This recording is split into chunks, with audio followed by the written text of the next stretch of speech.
Oke, selamat berjumpa kembali. Sekarang kita berada di kebun dan kita mau ngecek lokasi ya. Mau ngecek buah-buah jeruk ini apakah ada dicuri oleh monyet.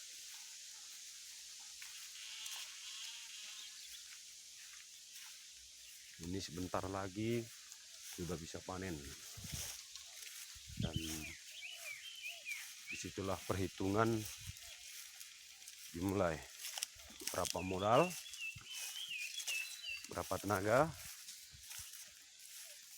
berapa hasil akhir di timbangan dan di harga.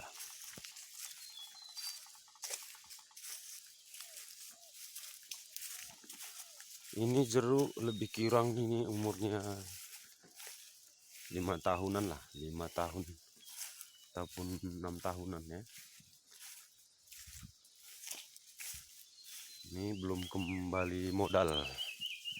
Inilah buah perdana. Mudah-mudahan modal sudah balik selama merawat kebun ini dari bibit. Susah senangnya memang banyak ya kalau berkebun jeruk ini, karena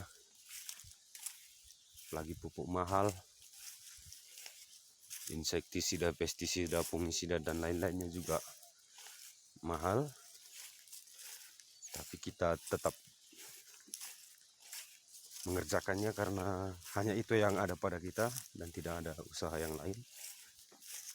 Oke, ternyata hari ini tidak ada masuk monyet ya. Oke.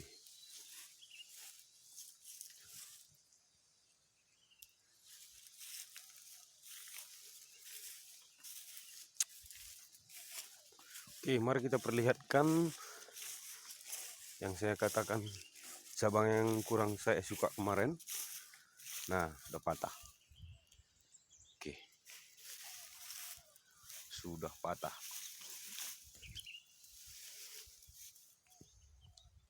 Ya. Sudah patah ya. Inilah buktinya kalau strukturnya tidak tepat. Seperti ini jadinya. Mungkin saja kemarin bisa saya selamatkan ini dengan menggunakan ajir ya. Bisa saja saya selamatkan menggunakan ajir.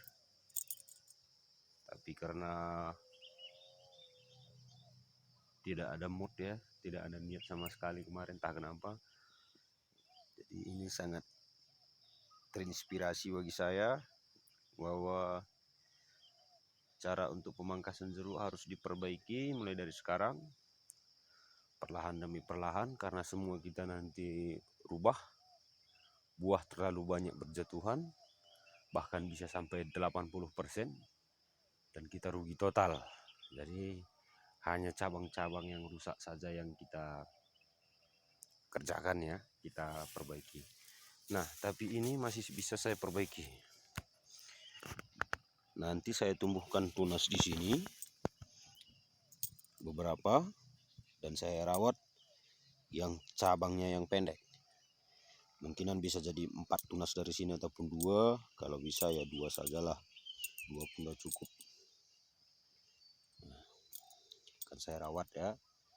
Dan cabang yang di sini kemungkinan 2 tahun nanti sudah berbuah yang saya kerjakan di sini. Oke. Seperti inilah kebun jeruk. Oke. Seperti inilah kebun jeruk. Jadi kalau Anda belum pernah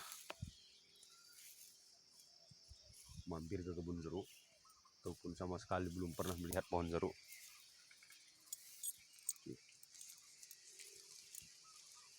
seperti inilah pohonnya. Hanya saja kalian tinggal mencicipi buahnya sajalah di kota ya. Kalau di kota ini, kalau jenis jeruk siam, madu, tanah karo banyak ya, banyak terdapat di kota, baik itu di Sumatera, Pulau Jawa, Aceh ada, tapi kalau di Kalimantan sepertinya kalau jeruk Medan nggak ada ya, nggak ada. Tapi kalau sudah ada yang merintis ke sana, kemungkinan ya dia tahu caranya ya.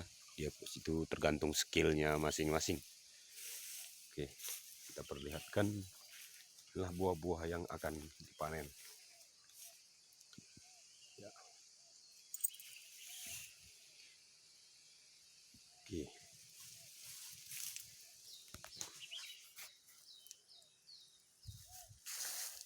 Oke.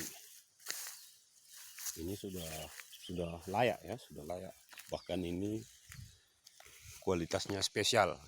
Kualitas spesial karena sudah cukup umur. Sudah matang ya.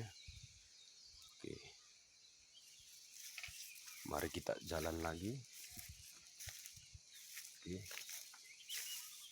Ini buahnya belum terlalu banyak, tapi masih banyak yang hijau-hijau ya. Ini kayaknya bulan 11 ini dipanen ini. Bulan 11 ini kayaknya dipanen. Kemungkinan harga di situ masih lumayan lah ya.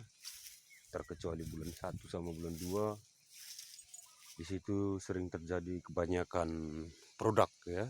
Jadi hukum ekonomi, kalau permintaan kurang, otomatis ya petani yang kena ya, karena memang musimnya. Hukum dagang ya, kalau nggak ada permintaan pasti ya harga menurun lah ya. Tapi kalau permintaannya tambah terus, bahkan kosong di pasar ya, pasti akan naik harganya ya. Dan itu sudah rezeki masing-masing. Kemungkinan petani bisa membuahkan jeruknya di luar musim dan bisa mengeluarkan buah perdananya di luar musim. Bisa saja dia mendapatkan keuntungan, tapi dihitung-hitung dengan segala pengorbanan waktu, tenaga, pikiran, ya lumayan lah, hasil keringat didapat ya, hasil keringat. Tapi kalau untuk mendapatkan uang besar, pertanian tidaklah mungkin ya. Kalau uang yang besar didapatkan itu perusahaan besar ya, perusahaan besar seperti otomotif dan banyak lagi ya, elektronika, kontraktor bangunan, itu yang duitnya besar. Tapi kalau pekebun jeruk ini ya, pekebun jeruk ini tidak sama sekali tidak mendapatkan duit besar. Hanya ya menengah dibilang juga tidak, tapi petani sederhana lah ya. Oke.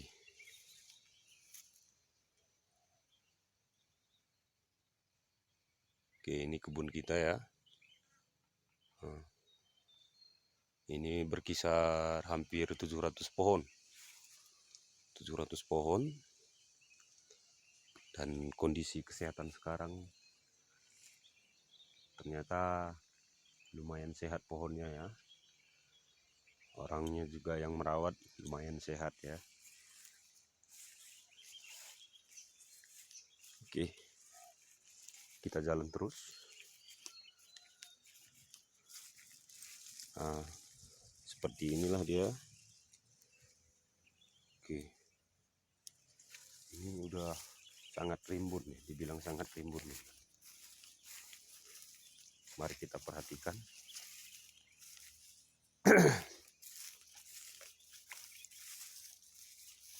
Kita tidak sama sekali menggunakan cangkol untuk membersihkannya ya, hanya menggunakan alat memotong rumput. Hanya saja yang perlu kita jaga kebersihannya dari bahan-bahan kaca, tidak boleh ada di lahan ya, seperti botol kaca ataupun yang lain-lain juga yang bisa membahayakan. Ini lahan miring, Ini saya tanam berkisar 3 tahunan. 3 tahunan sudah berbuah. Ini juga 3 tahunan. Umur 3 tahun. Dengan perawatan maksimal dan hasilnya ya cukuplah menurut tajuknya, hasilnya segitu. Tapi kalau yang ini saya kasihan sama pohonnya. Ini sebenarnya udah harus dipetiin supaya sehat kembali pohonnya ya. Oke. Terlalu kurus ya. Penopangnya harus dibantu dengan penopang. Sebenarnya kalau mau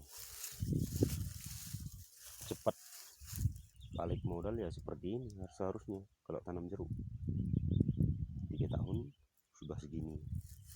Tapi kalau menurut saya dia harus dilukai ya. Oke, dilukai pohonnya ya. Tapi ini nanti ada efek samping. Kalau misalkan kita berkebun, misalkan 400 pohon kita tanam, umur setahun kita lukai pohonnya, dan umur 3 tahun sudah seperti ini, umur 3 tahun, dan kemungkinan di antara 400 pohon itu nanti ada 150 yang harus diganti karena pohonnya dilukai ya. Tapi kalau secara finansialnya terpenuhi, silahkan. Oke. Tapi kalau untuk sekarang itu sulit ya.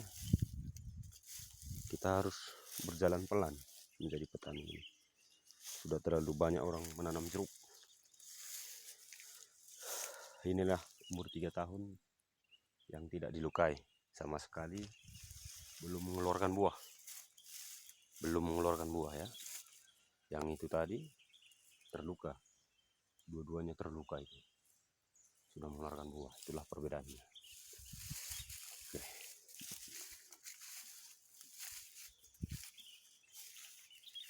Oke.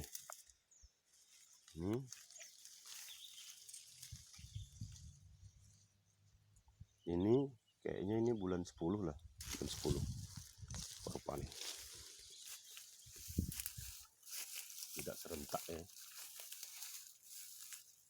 tapi tidak apa-apa, asalkan kita telaten. Ya ruginya cuma di tenaga ya, namanya kerja harus pakai tenaga.